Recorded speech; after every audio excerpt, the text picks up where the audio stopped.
ஒரு அழகான காட்டில் ஒரு வேகமான முயலும் மெதுவாக நடக்கும் ஆமையும் இருந்தன. முயல் மிகவும் பெருமை கொண்டது.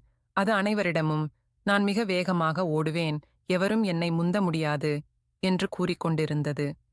அதைக் கேட்ட ஆமை ஒரு நாள் கூறியது, நீ நினைப்பது போலவே வேகமாக இருந்தாலும் ஒரு போட்டி நடத்தலாமா என்று கேட்டது.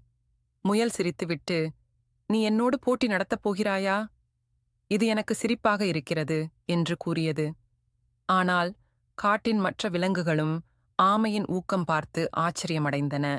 எல்லோரும் போட்டியை பார்ப்பதற்காக கூடியனர். போட்டி தொடங்கியது. முயல் மிக வேகமாக ஓடி சில நொடிகளில் ஆமையை முந்தியது. ஆமை பின்னால் தொலைவில் வருவதை நினைத்து ஒரு பெரிய மரத்தடியில் நான் ஓய்வெடுத்து பின்னர் சுலபமாக வெற்றி பெறலாம் என்று நினைத்து உறங்கிவிட்டது. ஆமை மெதுவாக, ஆனால் இடைவிடாது நடந்து கொண்டே இருந்தது. முயல் இன்னும் தூங்கிக் கொண்டே இருந்தது. இறுதியாக ஆமை நிதானமாக நிலையான முயற்சியால் முடிவுக்கோட்டை கடந்து வெற்றி பெற்றது. முயல் விழித்தபோது ஆமை ஏற்கனவே ஜெயித்துவிட்டதை கண்டது. அது மிகவும் வருத்தப்பட்டு, நான் அதிகமாக என் மீது நம்பிக்கை வைத்து விட்டேன் என்று நினைத்தது. மெதுவாக இருந்தாலும் தொடர்ந்து முயன்றால் வெற்றி பெறலாம்.